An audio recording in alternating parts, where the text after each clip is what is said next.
Good afternoon, and thank you for joining us for the final event of Cooper Union Climate Week 2021. My name is Sanjana Lahiri, and I'm a student in the School of Architecture at the Cooper Union and a member of the Cooper Climate Coalition. Before we begin, I'd like to acknowledge the Lenape people, on whose land the Cooper Union stands today. The Coalition's third official Climate Week focuses on building, imagining, and reimagining futures through the lens of Reconstruction and Deconstruction.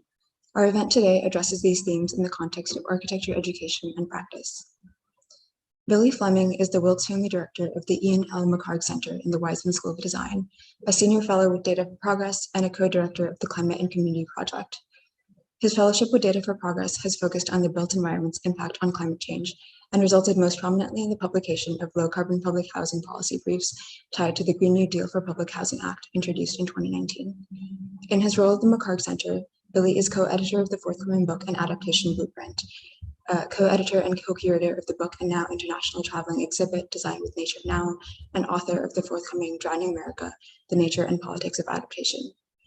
Billy is also the lead author of the recently published and widely acclaimed The 2100 Project, an atlas for a Green New Deal.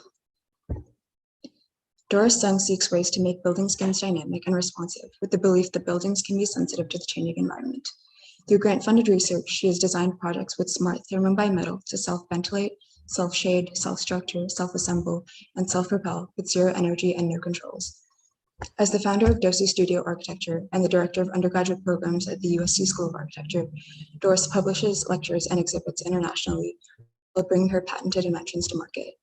A recipient of fellowships from Google's R&D for the Built Environment, the United States Artists, the Rockefeller Foundation at Bellagio, and the Headland Center for the Arts, Doris has recently received a Cooper Hewitt National Design Award, and her TEDx talk has now surpassed 1.2 million views. Doris received her MArch from Columbia University and her BA from Princeton University.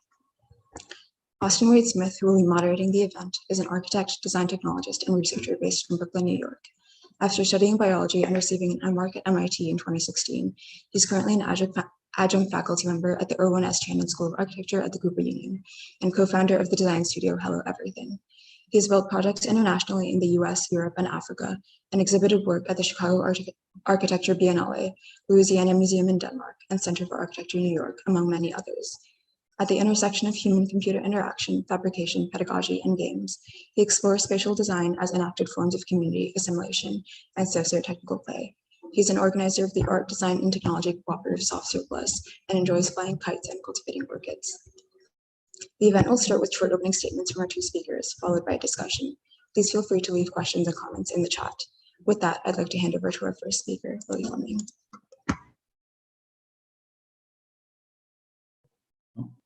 All right. Thank you so much for having us, and everyone at Cooper Climate and everyone who made this event possible. It's such a pleasure to be here with you. If for many reasons, but one of them is that I had the honor of reviewing some of Doris's work as a part of. We'll be back out of here. Make sure I hear sound. As a part of the Cooper Hewitt National Design Awards, of which Doris was obviously a winner, and so got to know her work well that way. And I'm really looking forward to getting to know her and the rest of you today in this conversation. So let me get this thing going here, and then I promise I'll kick it into gear. Okay, so hello again. Thank you for having me. I'll talk a bit about, quickly and certainly in our discussion, a bit more about some of the climate and Green New Deal work that Sanjana mentioned there in that really generous introduction. But I'll do it in kind of a roundabout way. I'll say quickly here, you're looking at an image created by a former student, April Way, who's now up in New York at W Architecture as part of a big kind of energy transition project that's just wrapping up in the center. And I say that because, I think those kinds of polished products are typically what people think of. If they know me, if they know the center's work, these are the projects I think that sort of come to mind for them. You're looking here at sort of snippets from an atlas for the Green New Deal that Sanjana mentioned at the beginning here. People look at these, I think, and assume kind of two things. One being that the center is exceptionally well funded, and maybe it will get there someday, but I promise you it is not there today. And the other is that this work was institutionally, politically, however you want to sort of phrase it, easy to do. And obviously also, as I'll talk about here, that was not really the case. And so, this is that project I mentioned that April was involved in here, sort of tentatively titled Field Notes Towards an Internationalist Green New Deal, which should be hopefully out in the next month or so. I'll just say these are, again, I think these are projects that are multi-year sort of in nature, deeply researched, multidisciplinary, and I think at times can appear like things that were pretty easy to produce. But I'll tell you like a little bit of a story here, because I think it's important to think about the longer arc of work that went into making, doing what's ultimately a bunch of pretty radical movement-led climate justice, speculative fiction work in the center possible. And I'll say that in a couple of ways. One is that through this event, this is the New Jersey ASLA annual meeting from 2019, where I was asked to come be one of their sort of opening speakers, and ostensibly, at this conference of about 1,000 or so landscape architects from New Jersey and New York City, asked to talk about a different set of events, not Green New Deal work, not necessarily climate work. This sort of commemorative moment in the launch of the McCard Center called Design with Nature Now, which was tied to the 50th anniversary of Ian's sort of landmark book, Design with Nature, published in 1969.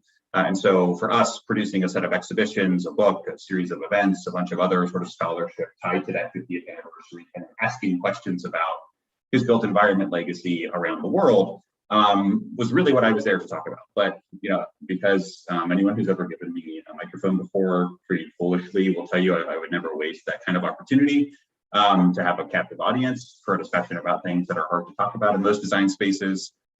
Also was asked to do this just a week or so after the introduction of HR 109. It's just a non-binding House resolution that sort of puts the Green New Deal into public conversation. And although it was not the kind of full-throated endorsement I would have written if it were me writing for the AIA, was very happy to see at least some notional support from them come out in between the moment of the resolution dropping and being asked to give that talk. And quite disappointed that, at least to date at that point, ASLA, the sort of landscape architecture equivalent, had not done the same. And so I encourage folks in the audience at that event to, send an email, leave a voicemail for their friends and colleagues at ASLA headquarters in DC, and of course made all of their publicly available contact information together on a slide, and asked folks there again to send info into to ASLA. Did not know this at the time, but the ASLA national president was actually in the audience and very mad at me for saying this. And I won't go into a ton of detail. We can talk about this, but there's a quick excerpt of the things that transpired in that room in this longer piece that I wrote for Places Journal a couple of years ago called Design of the Green New Deal, which really, I think, gives you a little bit more insight to kind of the reaction, which was, the ASLA president at the time really shouting from the stage the next day about how both I was foolish to suggest something like the Green New Deal had anything to do with design or landscape architecture. And that too, that even if it did, it wasn't the purview of ASLA to weigh in on issues like that. Although a few days later, they would do exactly that and weigh in on the issue. And so this kind of fed into what was already, something I knew would be a challenge in this position, at this institution, in this field, to think about how to do truly, movement-driven climate justice work and not say techno-scientific or techno-utopian kind of work, which is often the kind of work we see in climate and design from an institution like Penn, which does not have great climate politics. So knowing that backlash was coming, in some ways already here, it began along with Daniel Adana Cohen, my former colleague here at Penn, he's now out at Berkeley, and Kate Arnoff, who some of you probably know writes for The New Republic, at the time was writing for The Intersect, and pulled this event together that was basically sort of filled two sort of roles for us. One was to provide a space for leaders of the climate justice movement at a national level to come together with planners and designers and ask some hard questions about trade-offs between the need for expedience to build out something like a Green New Deal and the need to, hopefully live up to and practice democracy and self-determination, but also as a kind of structured test. So this is a test used in organizing strategy to get a sense of the kind of power analysis that we're dealing with at Penn, within the design professions, at other institutions. And helped, this event became pretty quickly the biggest climate event ever held at the University of Pennsylvania. Something like 1,400 people or so showed up to the event, with a pretty wildly eclectic mix of people, from kind of the DSA Eco-Socialist Caucus all the way to the scions of corporate architecture and sort of everything in between. And in many ways opened up some new spaces for us within the school, within the university, within the field, to have some harder conversations about what else we might be doing to make ourselves useful to the climate justice movement. And I won't spend too much time on the rest of that, because either that work is familiar to you or we'll talk about it, I'm sure, in the discussion. But led to this series of briefs and congressional legislation that Sanjana mentioned at the beginning of this, including the New Deal proposals for public schools, public education, for transportation, for public housing, through this kind of joint, policy development and collaborative organization that Daniel and I have now pulled together called the Climate and Community Project, all of which has been shaped in many ways by, some of the studio work that's gone on here in the last couple of years as well, where I've had the great luxury of having 3 years to sort of plan and oversee an interdisciplinary options video sequence tied to thinking about how to set priorities and how to tell stories about the kind of world that Green New Dealers might want to build. You're looking at some work samples, some of the exhibitions that students have mounted as a result. I won't spend too much time on that, but we'll say, some of you probably entered work into the Green New Deal Super Studio that was co-hosted by the McCart Center, Columbia, LAF, ASLA. ASLA is an important one to note there because in many ways, part of the structure test of doing that initial event in February of 2019 was to see whether or not ASLA was winnable. Were they a group that we could bring into this conversation or not? And clearly they have been. They've been phenomenal partners in the Super Studio.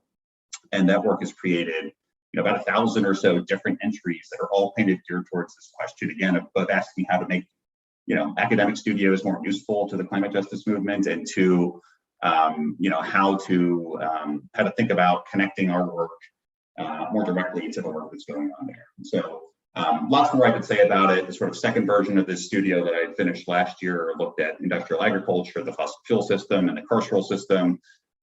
Again, lots of things I could say about that. We can get into that in the discussion here, but looking at the abandoned minelands program in Appalachia and its use as an instrument for building carceral facilities throughout the region, and asking students to think about what an Appalachian future without prisons could actually look like. Lots of people there doing the work.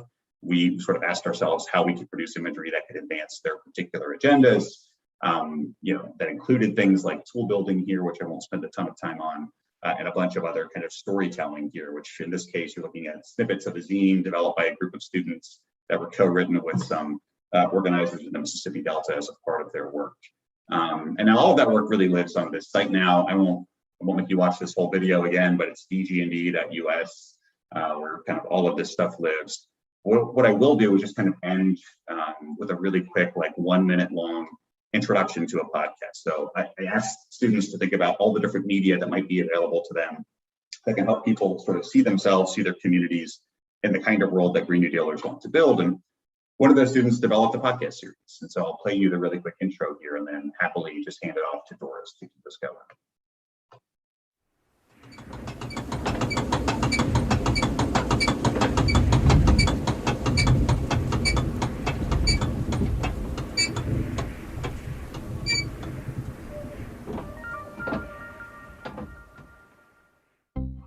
As I say every week, we're powered by the wind and powered by the people.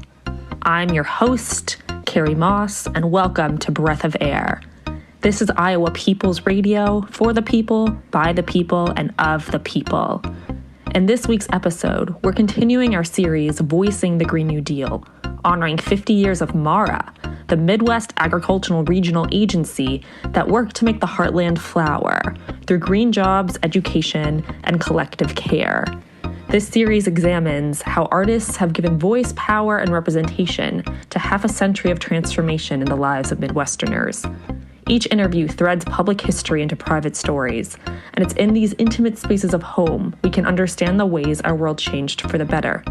This week, before we speak to famed DJs of Detroit and Muscatine, we're going to trace back the systems that had to end to bring us into our shared future of plentitude. Okay, so with that, I will happily stop talking and hand it over to Doris. So thanks again for having us. Really looking forward to our conversation.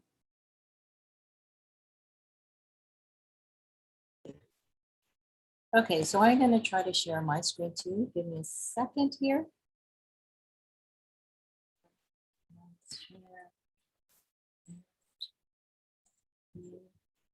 Full screen. I think you can all see my pink screen right now. It's nice to see Billy's work, because what he does is probably something very opposite to what I do, even though we're in the same area of climate change and interest. He coming from more of a policy, education, action side. I come from the technology side and from the building tech development. So I'm going to just give you a very short introduction to my work. I call it Unplugging Architecture because I do everything to not use any energy to save energy. My journey through this has been actually very personal. In early 2000, I became very obsessed with issues of climate change. And Elizabeth Colbert was one of those people who actually made me really fearful of what the future sounded like. And she published a series of articles prior to actually this book. And I actually started having issues because I started losing sleep at night thinking, what are we going to do? And why isn't architecture doing anything? You started to see automobiles going electric. All these things are changing around us, but I felt like architecture was not changing. And I was practicing as an architect at that time. And I felt like all I was limited to was different types of materials that I could specify. There was nothing out there that was really going to change our world. So I decided at that point in time to move into research and start trying to make these things myself. I know it sounded really naive at the time, but I felt really motivated and I felt someone had to do it. Even if I could try, it would hopefully make some change. If you think about it too, energy use, I'm sure everybody knows a lot of these statistics. They've been improving over time. The building sector uses the greatest amount of energy of all energy in the world, right? And if you see that breaking down, I mean, 2019, the statistics are getting better, but the distribution is still pretty bad. HVAC, heating, ventilating, air conditioning is still using up 45% of that. And my idea is if we can actually reduce that even by 1%, by 2%, by any percentage, we could really make a dent to this energy use problem. I'm sure you've also heard about the heat island effect. The heat island effect, of course, is affecting almost all of our large cities because of the hard surfaces in those cities. In addition, the thing that I just want to point out is that as those temperatures are rising in those cities, more air conditioning is used every day. And to use air conditioning, it needs to give off heat into the atmosphere in order to cool the interiors of these buildings. So it basically perpetrates and exacerbates the situation. You can also see statistically in the US, 9% of all US energy, and this is an older statistic and worse now, in 2018 was used on air conditioning. That's a lot of energy on just air conditioning alone. So to me, living in Los Angeles in a temperate climate, I could not understand why Los Angeles itself was contributing to this problem. So I started to look very much at how buildings themselves and envelope systems can respond to the environment. Can we try to make them respond in a very natural way and using no energy to do so? And so you can see this model that was very early of an idea I had to how buildings could react. So I started looking at different materials to do that. And smart materials seem to be the right way to go because basically they react to the conditions around them and they use no energy to do so.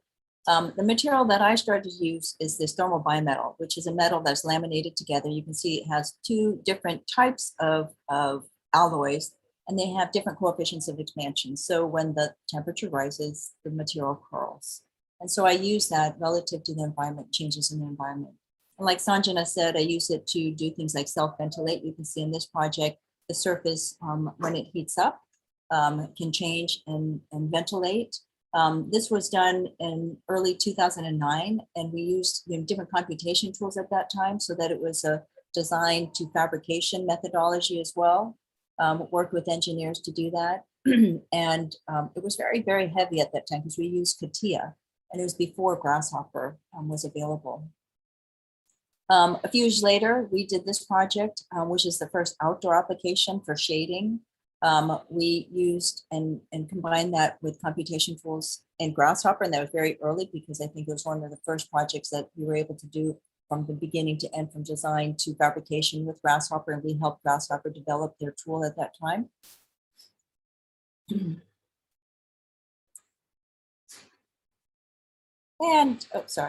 And we also use it for self-structuring. You can see here is a much thicker type of thermal bimetal, and it needs higher temperature to curl. But when it's applied, it curls very easily. And with one hand, one person, you can actually slide these pieces in. We can make this extremely strong column in this case.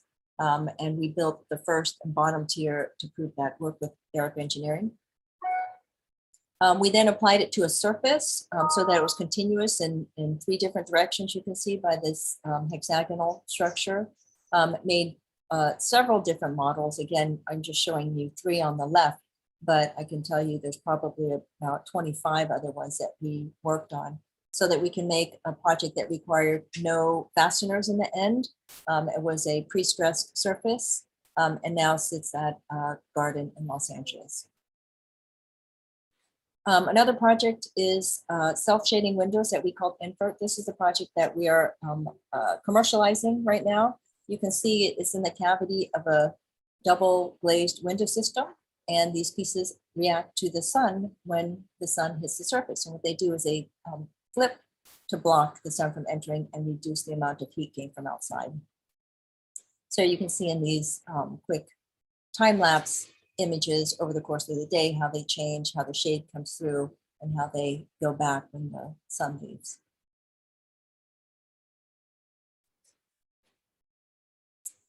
The last thing I'm going to show you is a project that we're working on now. It actually does not use thermal bimetal, but is trying to think about smart systems and smart passive systems. In this case, it also has to deal with climate issue and the climate issue that's happening combined with fires as well as smog from vehicles. And so you see here the air quality is very poor. And on the streets where everyone pedestrians is where the worst air quality is. Unfortunately, is also where the urban poor are. And so it's a project that we're trying to target in cities to the most vulnerable population. Very quickly, you can see in the bottom zone, that's where all the particulate matter is sitting. As you go higher and higher to the right, the air quality gets better and better, but we don't care about those areas because nobody actually inhabits those areas, especially in commercial districts. The idea is trying to think about buildings differently, that the outside surface itself would be walls of the city. So can we actually think of those surfaces as contributing to the city for the public good, and in this case for public health, as opposed to just for the building occupants. And so it's a very different way of working. We have a very broad team of policymakers, of preventive medicine people, of aerospace engineers, as well as civil engineers that were putting this together. So you can see that, again, conceptually, the idea is very simple. We're using the chimney effect to move air and to speed up air on surfaces and then put them through filters. And so we're working on some modeling. You can see wind tunneling and even arrays that you see on the right. I can show you a lot more of this, but I think that's all I'd probably show right now. So that kind of gives you some of the work in a nutshell.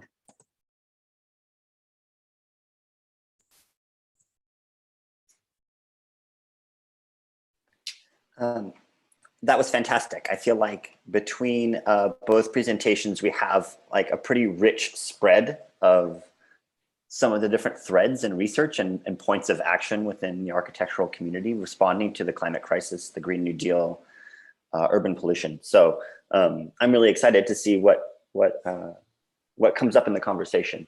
And maybe to start it out, I'll prompt it with teasing apart some words and some first impressions that I got from both of your presentations. And it has to do with this notion of an idea of a project. And I feel like I kind of never really saw a project per se in either of your presentations. Maybe we could think of a project like the kind of trope of what architects do or what architecture school teaches. It usually has a beginning and an end, and you want the project to conclude and finish. And so there's such a culture of kind of building projects, building buildings which are finite in their scale. But I feel for both of your projects, both of your presentations, you're showing something much more like a multi-year long research endeavor, much more like an initiative that will hopefully never end. And in fact, involves many different individuals, material research, patents, advocacy groups. And so I'm curious if we can open up the conversation to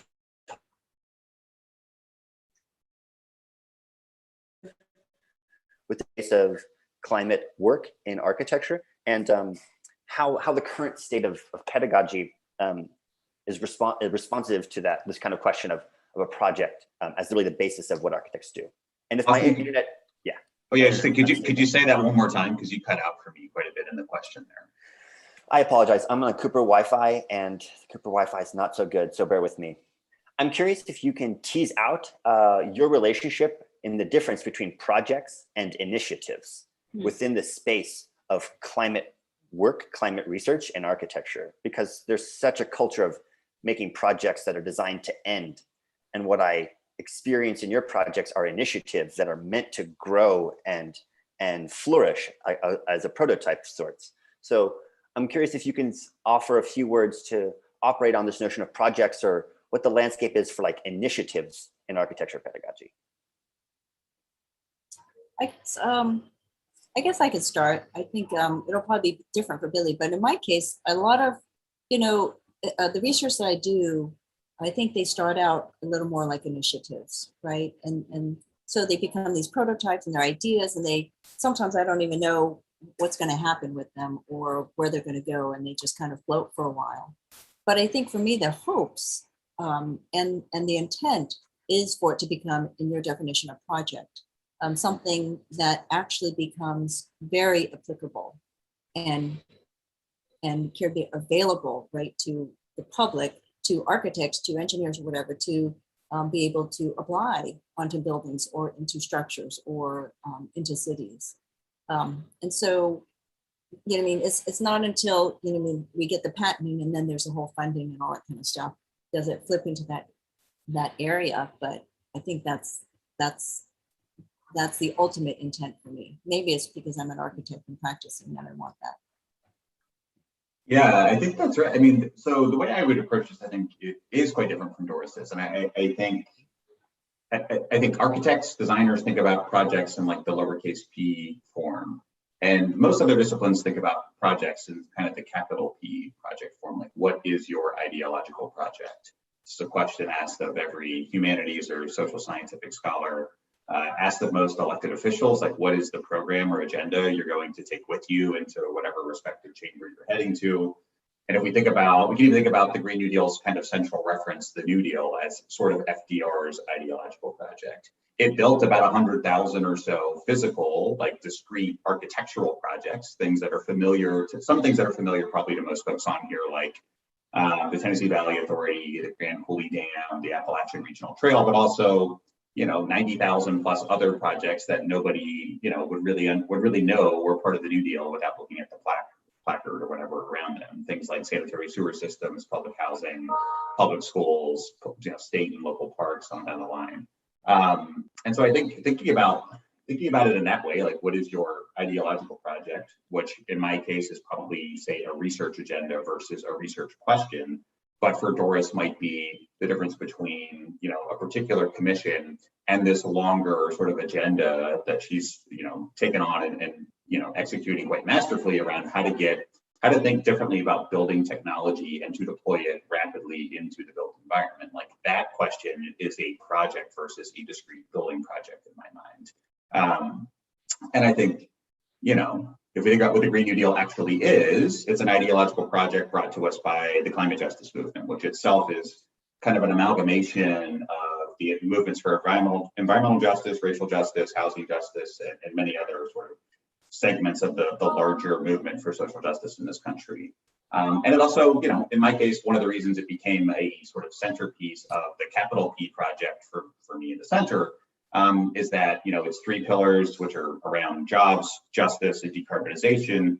It's the only program ever offered in this country that's even attempted to fuse those three things together. Typically, at sort of a national policymaking level, you're lucky to get one of those. And the example I often give is Waxman-Markey, the cap and trade bill from 2009 and 10 that failed, which was just about carbon reduction, did not have anything to say or do about jobs or centering frontline communities, so the justice component.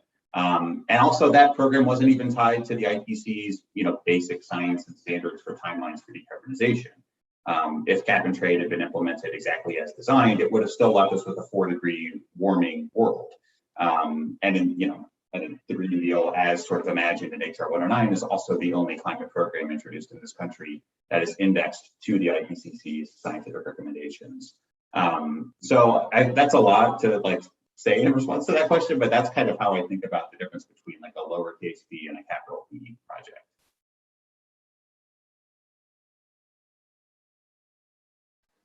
So super interesting. Wouldn't you say, Billy, that some of the way that you run your studio courses, would you consider that a project or an initiative? Yeah, I mean, I kind of think of them as one and the same. Like, to me, like an initiative and a capital P project are almost synonymous. There might be some, like, there are obviously going to be some small differences probably in the way that those two things are executed. But initiative and like ideological project or capital P project to me are kind of one and the same. So I'm curious, building on that, how this it kind of responds to something that came up in some of the conversation that we were having before this panel discussion.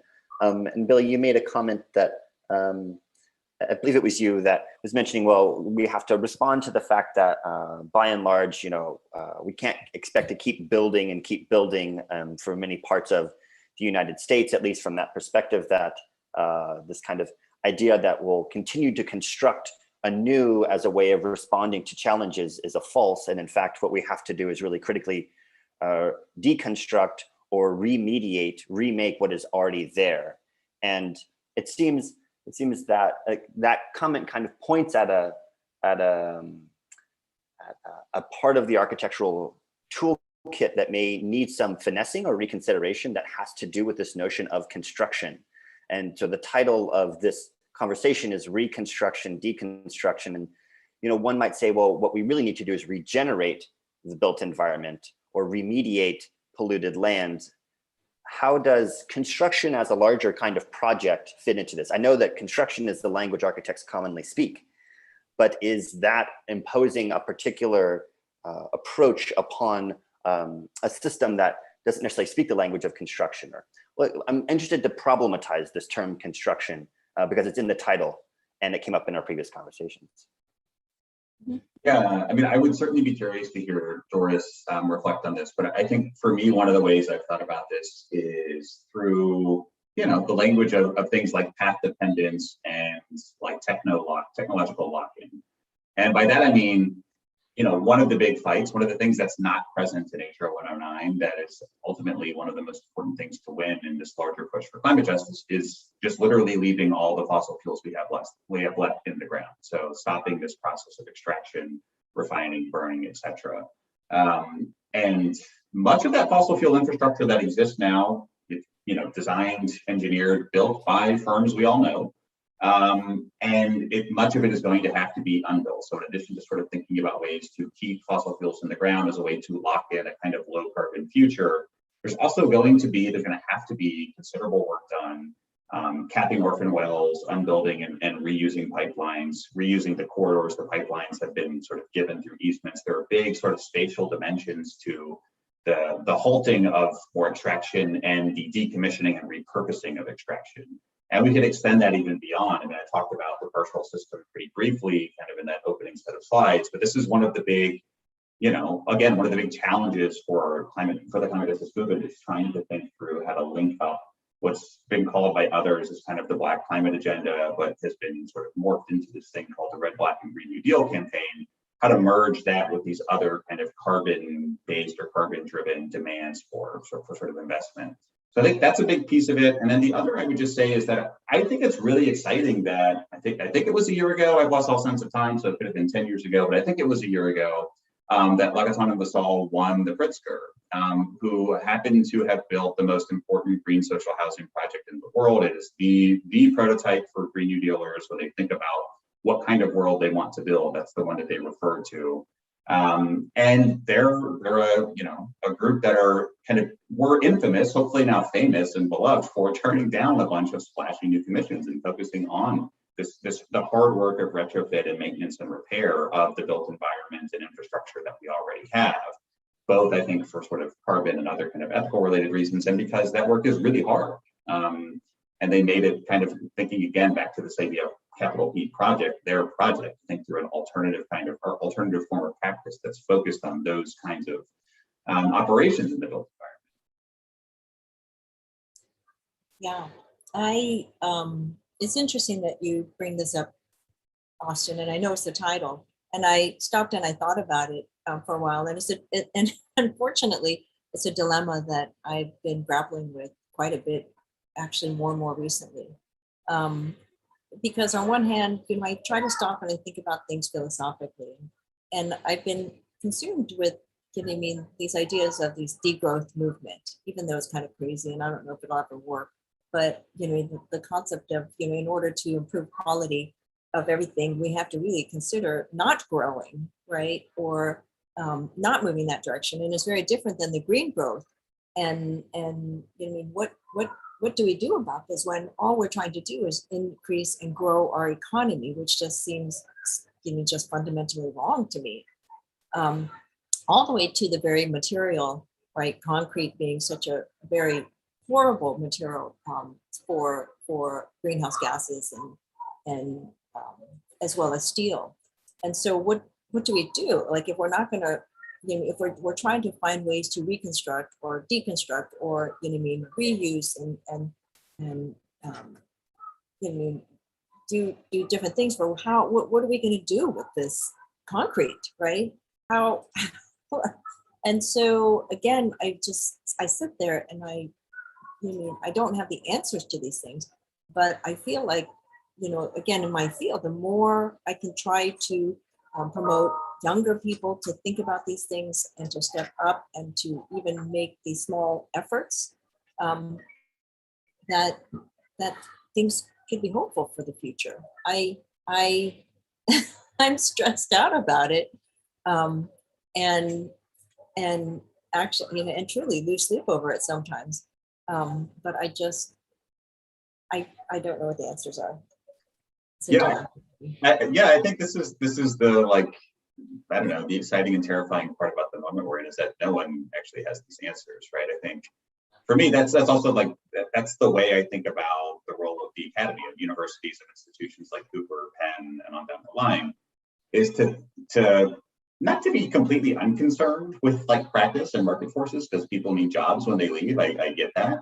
But to actually take advantage of the incredible luxury we all have here of not having to be constrained constantly by market forces. I don't have to worry about keeping lights on, paying employees, chasing commissions, the things you need to do to make a firm like work.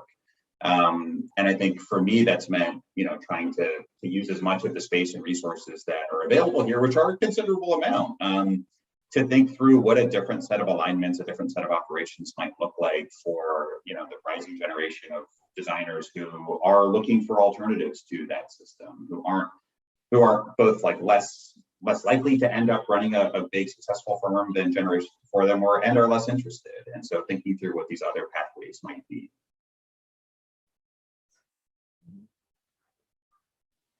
It strikes me that common to this conversation in this moment is that oftentimes the faculty are trying to catch up with what the motivations and what the students see is coming, and that this is a really powerful kind of pivotal moment where student advocacy, student perspective from a generational difference is steering in a lot of ways what is possible within the leverage from the institutional side, from the academic side.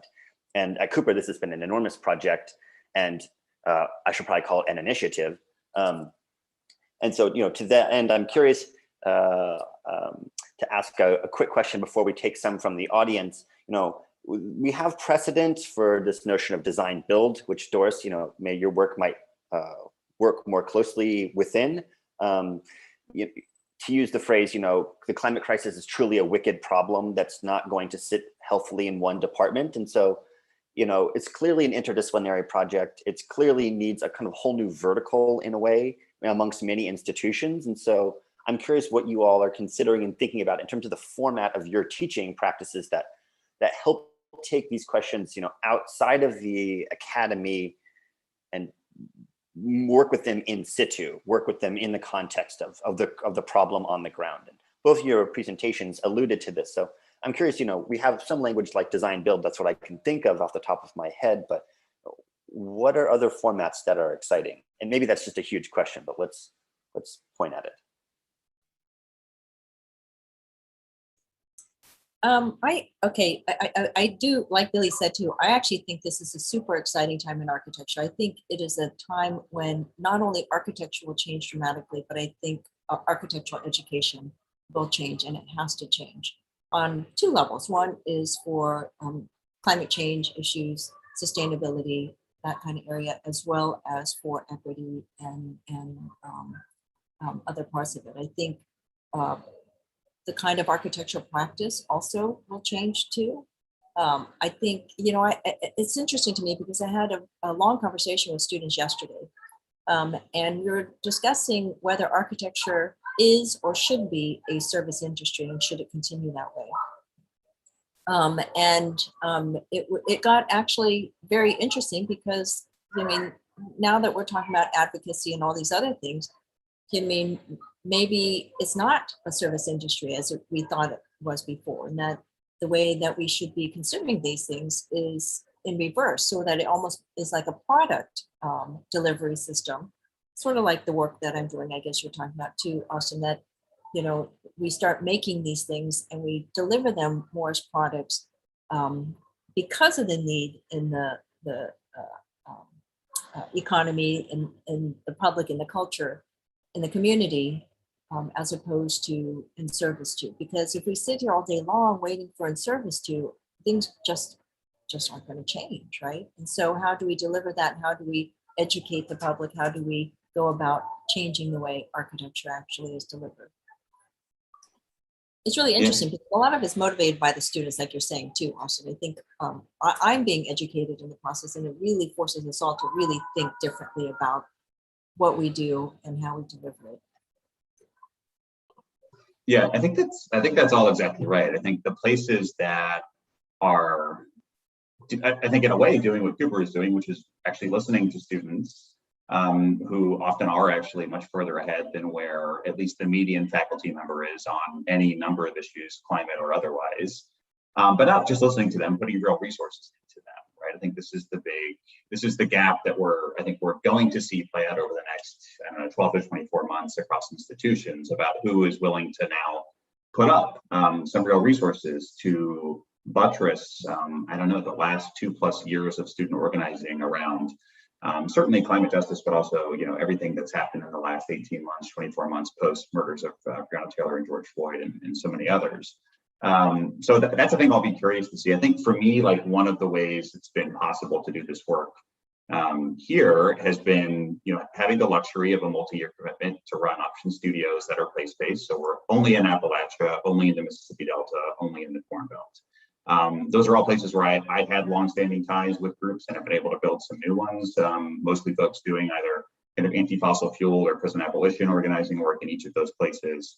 And then, really, again, like asking and listening to them to get a sense of what we can offer through a design studio, through the academy that is useful to them. And also does the things that, people in the academy need to do to get tenure and to keep it. And so, in part, that's been a recognition, this is a thing that it's sort of first day in every studio I teach, that people get organized because they too have visions for the future. They don't need designers to jump in and sort of give those to them. And that, when you listen to folks, especially in Appalachia, in the Mississippi Delta, which are kind of the hearts of the carceral and fossil fuel empires in this country, that their visions for the future are much more radical than anything that comes out of a design studio or practice. And that one of the things we can offer is the ability to spatialize and aestheticize what are sometimes abstract demands, whether it's winding down fossil fuels or decarceration and so on. Like what are the material alternatives to that? And what do they look like in the built environment? And so giving them images and objects and other things to organize around, to continue or accelerate the work they've been doing for a long time has been a big piece of it. And on the sort of policy development side, when I get asked to work on stuff for a member or for their staff, there's always 3 buckets that they want the work to hit. And one of those is making the kind of economic or technical case for a particular idea, which is, part of why there's so much modeling built into the kind of Green New Deal for public housing and public schools work that we've put out. The second is to think through what the moral case is, if we don't have to look far because movements are telling us what the moral case for each of these things might be. And then the third is to center the right people and the right stories and the sort of advocacy behind a particular idea. So rather than thinking about designers as this like heroic kind of central figure in the fight for the build out of, say, I don't know, 10 million new units of public housing, or the retrofitting, deep energy retrofitting of the 1.3 million or so units we already have. I think it's recognizing that we are, at least at the moment, a professional service, and we are in the background of that work. We respond to different forces, and hopefully one of those forces is, in this case, the housing justice movement, and not, say, large real estate developers. So anyway, that's been one way there's been a couple of ways we've thought about this kind of work in the studio. I mean, I think this is so rich. The prompt of the status of the architecture field, design field writ large, as being a means of service provision, and what that means now as a form of advocacy, as a form of activism, is a really rich and meaningful question. And it makes me think that, to both of your points, that, if there is a kind of common client or a common mechanic with which architects follow money and development and in real estate, and how those resources flow. In fact, there's a really wide range of tools, whether they're based around visualization, aesthetics, or legibility, literacy of complex systems, or exploring the possibilities of materials that might have been designed for one use case but can be radically reimagined. That all of these skills and tools within the designer's toolkit can come to bear. And no one's calling you or writing you an email encouraging you to do that. That's an initiative taken on behalf of us as architects. I'm going to pivot for a moment and take a few questions from the chat. And so I'll start with the first one from Malini Ram. I hope I'm pronouncing that correctly. Terrific talks, thanks. Can you talk more about how you've managed commercial counterparties in your work, notably those who manage costs or use cost as an objection to solutions? That's a big one.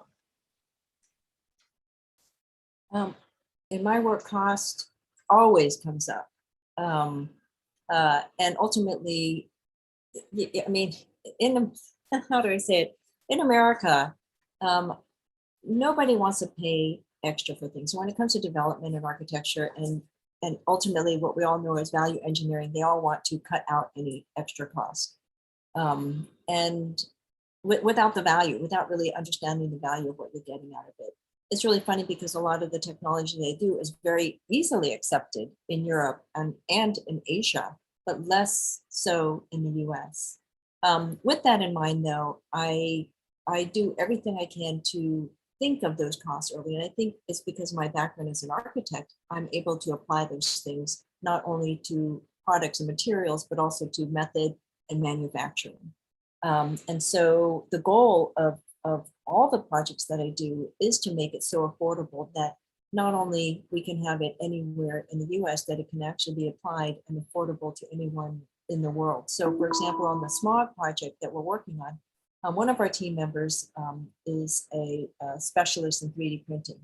And so we're trying to make these panels so that they could be 3D printed out of local dirt from anywhere. And assuming that 3D printing can be accessible at any location in the world, they can ultimately therefore print these panels that are very smart, passive, with any material at any cost, right, at affordable cost. So it is a very big deal that plays a huge role in how we think of development of technology. Yeah, I think that's why this is so much fun for me to be on a panel with Doris, because thinking about like that scale versus the policy scale, like I learned so much from projects like the ones Doris is mentioning, like hers and others, and think about what their scalability looks like. How do we think about designing a different kind of regulatory or political economic framework that makes that work both easier and more work like it possible? And one of the ways is thinking through procurement, right? This is a huge challenge as we think about the build out of the kind of things that will be demanded through the Green New Deal, whether it's a national scale or continental scale, distributed energy grid or electricity grid, or even like the small, relatively small scale, but like widely deployed weatherization of, say, every home in America, which is one of the things called out in HR 109, is to retrofit every building in this country for maximum water and energy efficiency. So those are huge. Those are challenges that can't be solved at a project scale, but we can learn a lot from projects about how to rethink the way that, you know, the built environment is produced and maintained and otherwise like managed in this country. And the other is that, you know, for a bunch of the climate adaptation work I do, which is less focused on carbon and more on things like sea level rise and storm surge, I mean, the Army Corps of Engineers are the primary vehicle through which all of that work is possible. For better or worse, they are the sole institution that oversees every piece of sort of coastal or riverine climate adaptation infrastructure in this country. And they are just wildly hamstrung by what Congress has sort of left them with, both in terms of their authority and what they're allowed to take on and how they're allowed to take it on, and the amount of money they have for their projects. And I could talk forever about it. The book Sanjana mentioned at the end there, Drowning America, is basically about this. So unless you want to hear me ramble for an hour about district chiefs in the Army Corps of Engineers, I will stop myself there. But if somebody's really curious, you can always shoot me an email. Happy to have longer conversations about, you know, the way that those big sort of federal institutions like the Corps really shape and in some ways really constrain what's possible in the built environment. That's where, you know, the scope of what's possible in a practice is really set.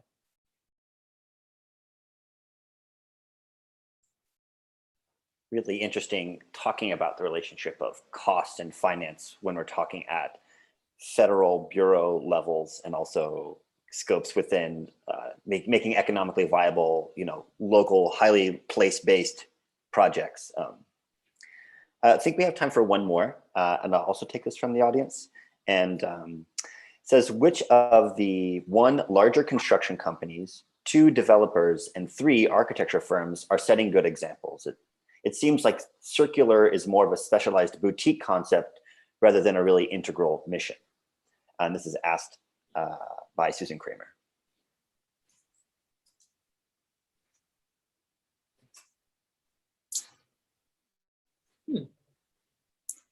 I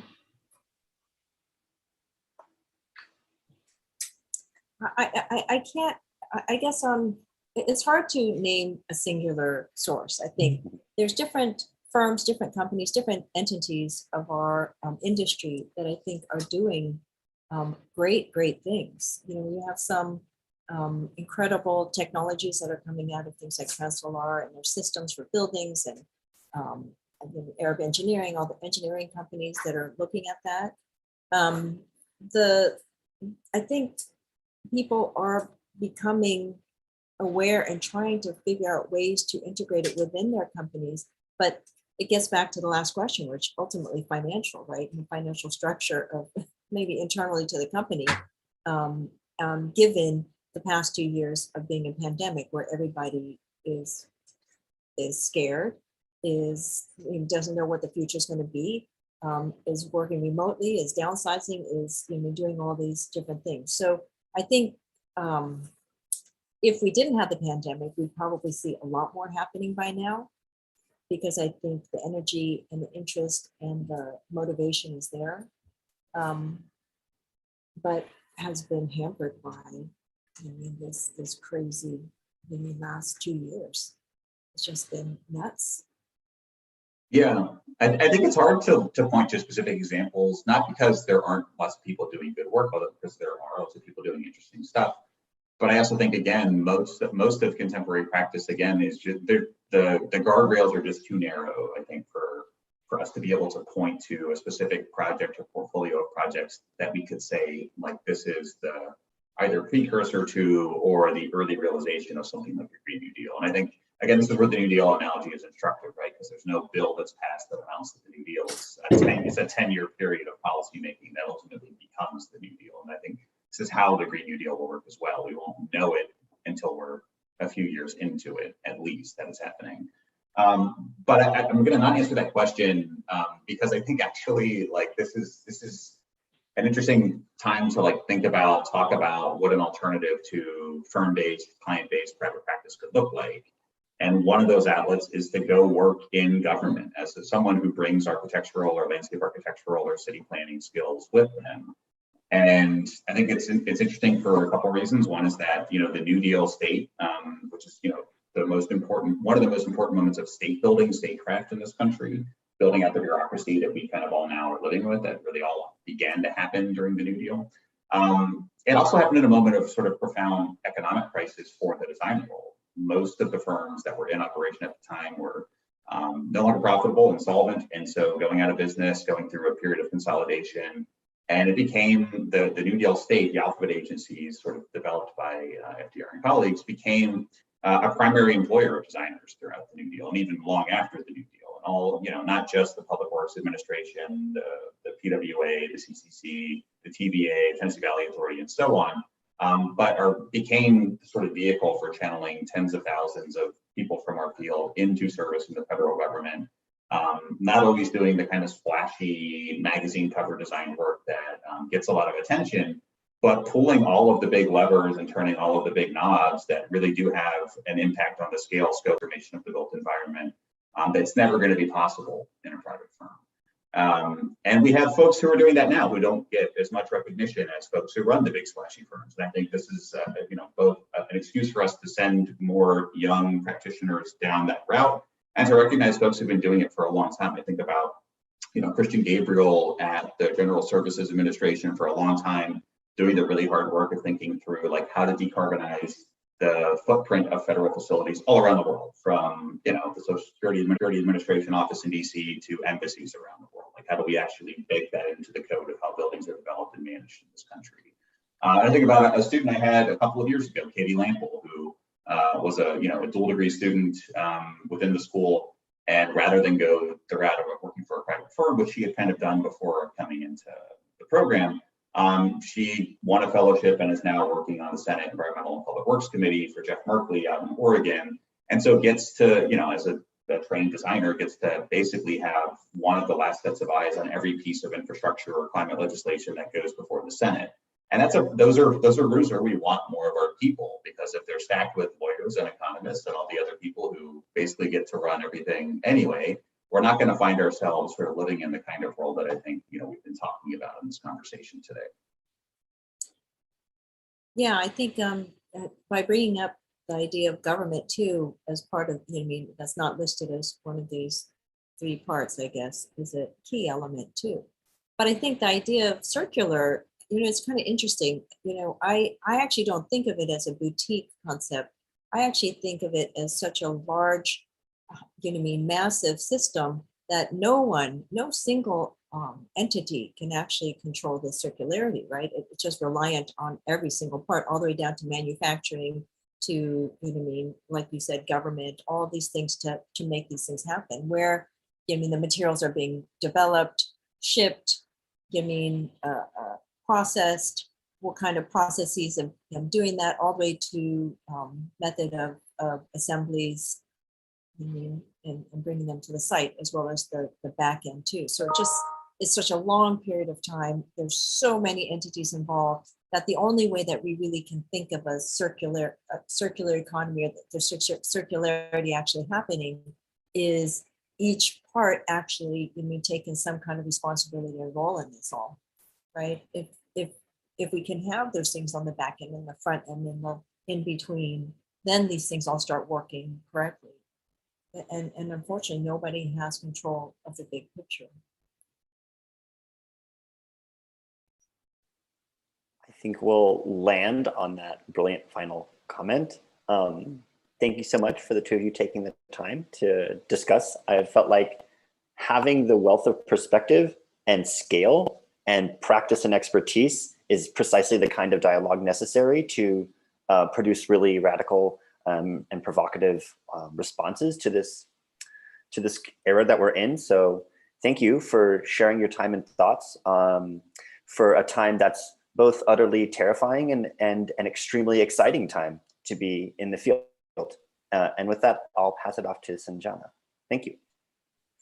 Thank you. Thanks for having us. Yeah, just to echo that, thank you so much, Billy, Doris, and Austin, for being part of this event and for your generosity in sharing your work and your reflections in response to these really challenging questions. I think it was a really rich conversation to finish off Climate Week, and I really appreciate your perspectives on all the work that architecture has left to do. Also, thank you to the audience for joining us and for your questions. A recording of this event, as well as of our previous events, in case you missed them, will be available on our YouTube channel, as well as on our website, climate.cooper.edu. Thank you. Thank you. Thanks all. Thanks, y'all.